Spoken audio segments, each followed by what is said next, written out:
నమస్తే, నేను Maruthi Ram. One voice న్యూస్కు స్వాగతం. సిద్దిపేట జిల్లా గజ్వేల్ మండలం అహ్మదీపూర్ గ్రామంలో అహ్మదీపూర్ మండల స్థాయి క్రికెట్ పోటీలు ముగిశాయి. ఈ పోటీలను మార్కెట్ కమిటీ మాజీ చైర్మన్ మాదాసు శ్రీనివాస్ జనవరి 12, 2024వ తారీఖున ప్రారంభించారు. ఆర్గనైజర్స్ అనంతరాములుచారి, నాగరాజు ఆధ్వర్యంలో ఈ పోటీలు జరిగాయి. ఈ సందర్భంగా అనంతరాములుచారి మాట్లాడుతూ గత 10 సంవత్సరాల నుంచి మండల స్థాయి క్రికెట్ పోటీలు నిర్వహిస్తున్నామన్నారు. కోల్గూర్, పిడిచేడు, వెంకట్రావుపేట్, సింగాటంతో పాటు చుట్టుపక్కల గ్రామాల నుంచి వచ్చి క్రికెట్ పోటీలలో పాల్గొన్నారన్నారు. మండల స్థాయిలో నిర్వహించిన క్రికెట్ టోర్నమెంట్లో గెలుపొందిన విజేతలకు బహుమతులు అందజేశారు. గెలుపొందిన వారికి శుభాకాంక్షలు తెలిపారు. కోల్గూర్ గ్రామానికి చెందిన క్రీడాకారులు ప్రథమ బహుమతి సాధించగా, అహ్మదీపూర్ గ్రామానికి చెందిన క్రీడాకారులు ద్వితీయ బహుమతి సాధించారు. కృష్ణాపూర్ గ్రామానికి చెందిన క్రీడాకారులు తృతీయ బహుమతి గెలుచుకున్నారు. ఓడిపోయిన వారు మరింత ఉత్సాహంతో పనిచేయాలని సూచించారు. క్రీడల్లో యువత ముందు వరుసలో ఉండాలని పలువురు ఆకాంక్షించారు. అదేవిధంగా కార్యక్రమానికి సహకారాన్ని అందజేసిన దాతలను ఘనంగా సన్మానించారు. ఈ కార్యక్రమానికి ఆర్గనైజర్లుగా వ్యవహరించిన అనంతరాములుచారి, కరింగుల నాగరాజుని పలువురు అభినందించారు.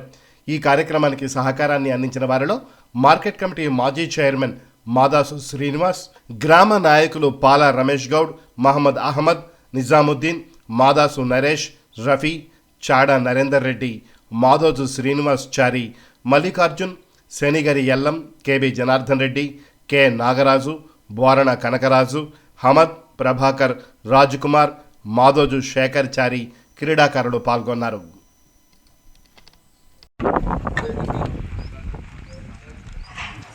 గ్రామ ప్లేయర్స్, విజేతలైనటువంటి కొలుగు ప్లేయర్స్ అందరూ కూడా నమస్కారం తెలియజేస్తూ, సమయభావం లేదు కాబట్టి ఒకే విషయం, చిన్నప్పటి నుంచి బాగా క్రికెట్ ఆడేవాళ్ళు. లాస్ట్ December 24th కూడా ఊర్లో క్రికెట్ ఉందని చెప్పేసి తమ్ముళ్ళు ఇద్దరు, రమేష్ కావచ్చు, బెంజమిన్ కావచ్చు, పర్టికులర్గా కాల్ చేసి మెసేజ్ చేసి, అన్న మీరు రండి అన్నాను. అనివార్య కారణాలు, షెడ్యూల్స్ బిజీ ఉండడం వల్ల రాలేకపోయాము. ఈ ప్రోగ్రాం సంబంధించి వాడు చారి కూడా దాదాపు 15 days ఈ మండల స్థాయిలో మా ఊరు నుంచి ఇంతమంది క్రీడాకారులను ఆహ్వానించి మా గ్రామంలో పెట్టడం అనేది చాలా సంతోషం. ముఖ్యంగా ఏంటంటే ఈ కొల్లూరు లేదా మీకు దర్జా పోయేది అనుకుంటాను. మన బిగ్ బాస్ విన్నర్ మీరైతారు, ఇప్పుడు మళ్ళీ మీరే. ఎప్పుడైతే సోషల్ మీడియా అంటే స్మార్ట్ ఫోన్ మన చేతిలోకి వచ్చిందో గేమ్స్ మీద ఆసక్తి అనేది చాలా తగ్గిపోయింది. ఎక్కడ కూడా ఎవరు గేమ్స్ ఆడట్లేదు. ఒకప్పుడు ఒక 15 years బ్యాక్ ఈవినింగ్ అయిందంటేనో లేదంటేనో స్కూల్ టైంలోనో మ్యాక్సిమం మనం గేమ్స్ ఆడుకునేవాళ్ళం. అంటే గేమ్ అనేది ఒక 11 మంది ఒక టీంలోనూ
రేపు తీసుకో వాయిస్ వాడు మాట్లాడతాడు.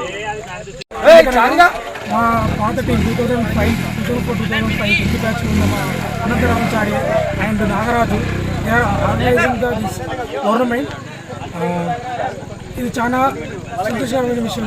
ఎందుకనగా లాస్ట్ ఈరోజు ఫైనల్ మ్యాచ్ జరిగింది. ఫైనల్ మ్యాచ్లో కూడా కొలుగురు అనే టీము ఫస్ట్ విన్నర్గా అండ్ రన్నర్గా అహ్మదీపూర్ టీము విజయం సాధించింది. ఇందుకు సహకరించిన గ్రామ యూత్ అండ్ గుడ్ ఈవినింగ్. అహ్మదీపూర్లో క్రికెట్ టోర్నమెంట్ కండక్ట్ చేయడం జరిగింది. దీంట్లో దాదాపుగా 14 టీమ్స్ పాల్గొన్నాయి. 14 టీమ్స్లో ఫైనల్స్కి వచ్చినాయి కొలుగురు, అహ్మదీపూర్. సో ఈ ఫస్ట్ ప్లేస్ కొలుగురు తీసుకున్నారు, సెకండ్ ప్లేస్ అహ్మదీపూర్ వచ్చింది, థర్డ్ ప్లేస్ వచ్చేసి చిన్న కిష్టాపూర్. ఈ టోర్నమెంట్ సక్సెస్ కావడానికి మా ఆర్గనైజర్ ఉన్న ప్లేయర్స్ కానీ అహ్మదీపూర్లో ఉన్న క్రీడాకారులు ప్రతి ఒక్కరు సహకరించారు. దానికి పెద్దల సహకారం కూడా ఉంది. స్పాన్సర్ చేయడం వల్ల ఇలాంటి కార్యక్రమాలు మేము ముందుకు పోవడానికి మాకు ఆస్కారం ఉంటుంది కాబట్టి వాళ్ళు మంచి సహకరించారు. సో ఇలాంటి టోర్నమెంట్ కండక్ట్ చేయడానికి మాకు చాలా ఆసక్తిగా ఉన్నాం. ఈ తర్వాత ఇలా కొన్ని ఏంటంటే బెస్ట్ అవార్డ్ అని 50 రౌండ్స్ కొట్టిన వాళ్ళకి 500 రూపీస్ అని, 5 వికెట్స్ తీసిన వాళ్ళకి 500 రూపీస్ అని ఒక స్పెషల్గా పెట్టాము. అది విశేష స్పందన వచ్చింది. ఇలాంటి క్రీడలు మేము నిర్వహించడానికి మనస్ఫూర్తిగా కోరుకున్నాము. ఈ టోర్నమెంట్కి సహకరించిన ప్రతి ఒక్కరికి మా ఆర్గనైజర్ తరపు నుంచి ప్రత్యేక ధన్యవాదాలు తెలియజేస్తున్నాను. ఈ నెల 12వ తారీఖు నుంచి ఈ రోజు వరకు 16వ తారీఖు మంచి ఈ సంతోషమైన వాతావరణంలో ఆర్గనైజర్లు వ్యవహరించి చారి గారు అదేవిధంగా నారాజ్ గారు ఎటువంటి ఘర్షణ లేకుండా మంచి వాతావరణంలో వాళ్ళు నిర్వహించి వారి ముందు వాళ్ళ శుభాకాంక్షలు తెలియజేస్తూ ఉన్నాను. అదేవిధంగా గెలుపొందిన క్రికెట్ టీం విన్నర్గా నిలిచిన కొరుగు టీంకు మరియు రన్నర్గా నిలిచిన హందిపూర్ గ్రామానికి వాళ్ళకు కూడా శుభాకాంక్షలు తెలుపుతున్నాను. ఏదేమైనా కూడా ఇంత మంచి మండల స్థాయి క్రికెట్ పోటీలు ఇక్కడ నిర్వహించడం చాలా సంతోషంగా ఉన్నది. ముందు కూడా మా గ్రామం పెద్దది కాబట్టి రేపు కూడా ఇక్కడ మంచి గ్రౌండ్ ఏర్పాటు చేసి అన్ని రకాల క్రీడలు కూడా ఇక్కడ నిర్వహించేది కూడా రాజకీయ పరంగా కానీ యువత పరంగా కానీ మేము ఎప్పుడు ముందు ఉంటాం. అదేవిధంగా ఈరోజు మంచి క్రికెట్ దేశవ్యాప్తంగా ఉన్న అంటే గ్రామాల్లో ఉండే ఎవరైతే యువతి మనం వాళ్ళని వ్యక్తి పట్టినట్టయితే వాళ్ళు దేశవాళ్ళు కానీ అంతర్జాతీయ రాణించే అవకాశం ఉంది. వీళ్ళకి ఖచ్చితంగా మంచి ప్రోత్సాహం ఉండాలి. ఖచ్చితంగా వీళ్ళను ఇక్కడ నుంచే వీళ్ళకు ఆరంభం కావాలి. మంచి క్రీడా నైపుణ్యం పెంపొందించే విధంగా యువతను తీర్చిదిద్దే విధంగా ఉండడం కాబట్టి వీళ్ళందరూ కూడా మనస్ఫూర్తిగా తెలియజేస్తున్నారు.